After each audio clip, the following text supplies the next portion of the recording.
nous avons un plan local de santé publique Martigues-Port-de-Bouc. Et au sein de ce plan local de santé publique, il y a un objectif sur la violence conjugale faite aux femmes. On vit dans une société aussi violente. Donc la violence, c'est quelque chose qui paraît, anodin, quoi.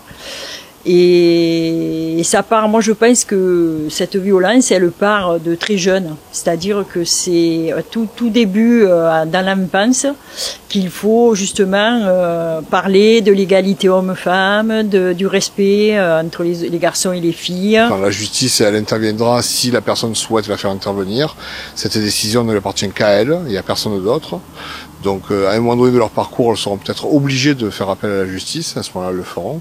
Mais dans un premier temps, le rôle des tiers qui interviennent, je pense notamment aux travailleurs sociaux, aux médecins, c'est un rôle d'écoute et d'aider les personnes à voir des perspectives là où elles n'en voient plus en fait. Elles ne voient plus que de l'impossible. Et peut-être qu'il y a des perspectives pour essayer de faire en sorte de se protéger, parce que souvent il s'agit de personnes qui sont en danger. Catherine, est-ce que vous êtes déjà intervenue sur les violences faites aux femmes ici à Port-de-Bouc?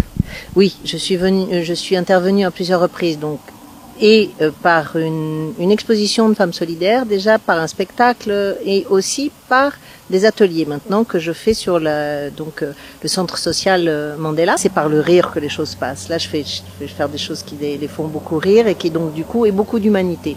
Je parle avec mon cœur et ça c'est quelque chose qu'elles ont tout de suite capté, donc elles me font confiance.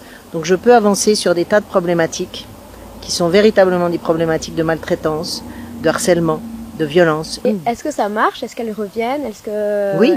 Oui. Ah oui. C'est de l'amour partagé, voilà. Je peux pas appeler ça autrement. On s'embrasse comme du bon pain. On est heureuse de se retrouver. Elles ont le sourire jusque là. Enfin, et puis des choses se font jour. Il y en a une qui m'a dit, à un moment donné, elle m'a dit, mais t'es célibataire? J'ai dit oui. Elle m'a dit, reste-le. Je m'occupe du CHRS, donc de la coordination du CHRS, donc de la maison Delphine Giovannini qui a ouvert ses portes en mars 2016 sur la ville de Port-de-Bouc. Attends, c'est quoi un CHRS? Alors, CHRS, c'est un centre d'hébergement et de réinsertion sociale. Donc, le but de ce CHRS là, est d'accueillir les femmes victimes de violences conjugales, les femmes avec leurs enfants. Donc c'est une maison en fait qui a été préemptée par la ville de Port-de-Bouc et notre association SOS Femmes 13 donc s'occupe du suivi des dames qui sont accueillies à l'hébergement.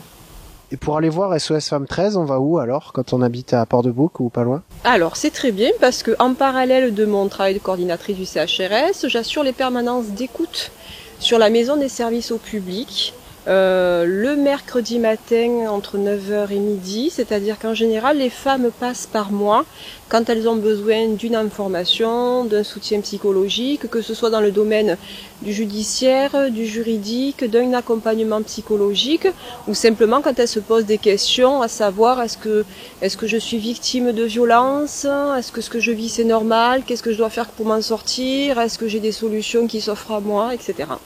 Donc c'est boulevard Charles Nédélec, c'est ça? C'est la maison des services à Port-de-Bouc? Ça, c'est la maison des services au public. Ce qui nous intéresse dans la ville, avec les associations féministes et toutes les personnes de bonne volonté, c'est de mettre en place un atelier tout au long de l'année où on va discuter de ces questions, puisque l'égalité en droit des hommes et des femmes, c'est en fait quelle société voulons-nous pour aujourd'hui et pour demain, pour nos enfants, les jeunes filles, les jeunes hommes. Ce ne sont pas simplement des ateliers entre les services de la ville de Port-de-Bouc, mais c'est un atelier, par exemple, sur cette question, avec les professionnels, tous les partenaires, bien sûr les membres des services, puisque nous avons signé la charte, mais aussi les associations, les citoyennes, les citoyens, et je souhaite les jeunes, vous avez des choses à dire, et puis il faut qu'on discute de ces questions-là ensemble.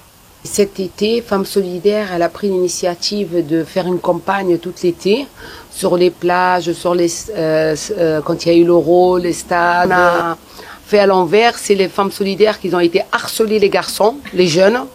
Donc on a fait que ça, on a harcelé les garçons, on les a suivis dans la rue, on a fait ce qu'ils font aux femmes.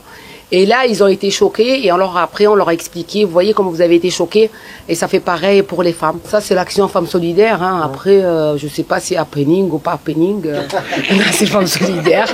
Il y a d'autres questions qui se posent. Le droit à l'avortement, le droit de travailler, d'avoir un salaire égal. Donc, la dimension internationale va du gros problème du statut de la femme dans les différents pays, mais au final, l'égalité de droit, lorsqu'elle se gagne à un endroit, a des répercussions sur un autre. C'est une question d'homme, c'est une question de femme, c'est une question de dialogue et c'est une question de société. Et donc Port-de-Bouc n'est pas en dehors de cette question-là. Donc c'est notre question. Stop! Tu es dans la corbeille de Marianne.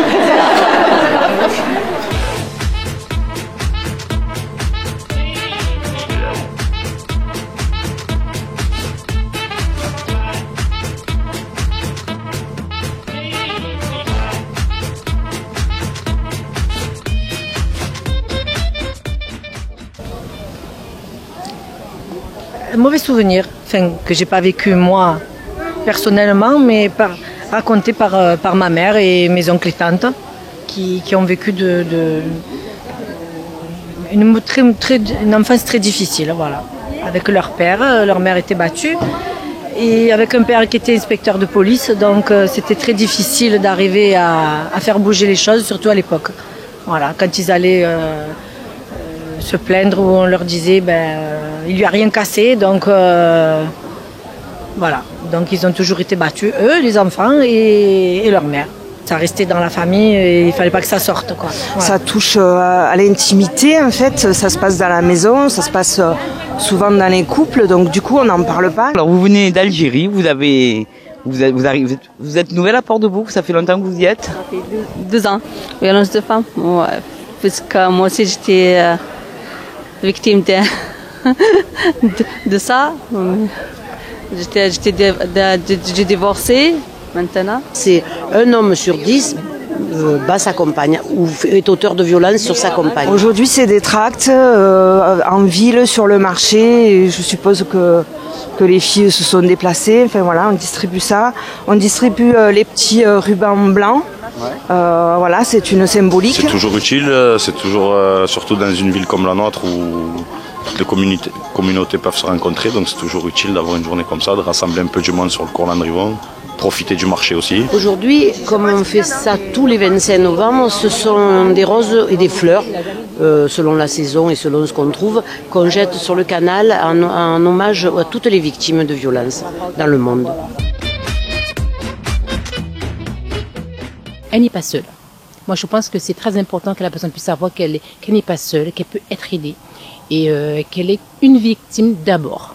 C'est surtout ça qu'une personne qui subit, que ce soit la violence, je dirais, psychologique, physique, économique ou sexuelle, elle a besoin d'entendre que ce n'est pas de sa faute et qu'elle est une victime avant tout. Ce qu'on pourrait lui dire dans un premier temps, c'est de dire que ce qu'elle vit, c'est pas anodin, que c'est pas normal aussi ce qu'elle vit et qu'il y a des lieux où on peut en parler sans jugement. La plainte, c'est pas forcément la solution ultime, elle peut trouver d'autres ressources, partir de chez elle. Et ce qu'on trouve aussi, c'est que dans un premier temps, en fait, elles ont besoin de se confier, elles ont besoin de dire ce qu'elles vivent, parce que parfois dans la famille, elles ne sont pas entendues ou écoutées, parce que c'est trop difficile pour quelqu'un de la famille, pour un membre de la famille, de s'apercevoir que sa sœur, sa fille, sa mère est victime de violence. Déjà, il faut se dire que ce n'est pas normal. Et après, il faut en parler avec une personne avec laquelle on aura confiance. Et alors, un cheminement se fera. Souvent, dans un premier temps, c'est essayer de faire que les gens admettent qu'elles sont victimes. Et qu'il ne s'agit pas d'un conflit de couple, mais qu'il s'agit de violence, puisque la principale difficulté, c'est de différencier les deux. Tous les couples ont des conflits, sans exception. Par contre, il n'y a pas de la violence dans tous les couples. Simplement lui conseiller d'en parler, qu'elle n'est pas toute seule, et puis que c'est pas une maladie et c'est pas un problème des femmes forcément, donc d'en parler tout simplement. Il y a des personnes à aller voir et ne pas rester dans le silence surtout. De se faire aider et voilà, tout simplement. De faire quelque chose, de réagir, de ne pas se laisser faire. Lutter contre le fait qu'elle soit battue et ne pas rester avec quelqu'un qui la bat, de toute manière. Que ce soit un jour ou 2 jours ou une demi-semaine, ne pas rester avec quelqu'un qui la bat dans tous les cas. Voilà, Femmes Solidaires, téléphone 06 19 90 74 75. Le 3919, c'est une plateforme téléphonique d'écoute. Toutes les femmes qui se retrouvent dans une situation de violence peuvent appeler pour avoir déjà dans un premier temps des premières informations et ensuite être orientées sur les lieux les plus proches de son habitation pour qu'elle puisse recevoir des informations un petit peu plus complètes. Alors une personne, je dirais, qui est violente, donc je dirais l'auteur de violences conjugales, je dirais avant tout que à la base, c'est pas une personne, cette personne c'est pas un monstre. Que la personne qui est auteur de violence peut être aidée. Reconnaître qu'on a été auteur, c'est déjà un grand pas, parce qu'il peut avoir un déni. Qu'est-ce qu'on pourrait lui dire? On pourrait lui dire d'y aller se faire soigner, parce que c'est vraiment une maladie très grave. Voilà. Parce que dans la vie, on peut avoir des ennuis, des soucis, et on pourrait régler ces soucis avec une grande diplomatie, en parlant. Et si on ne s'entend pas, chacun fait sa vie, point final. On n'a pas à se venger sur une femme.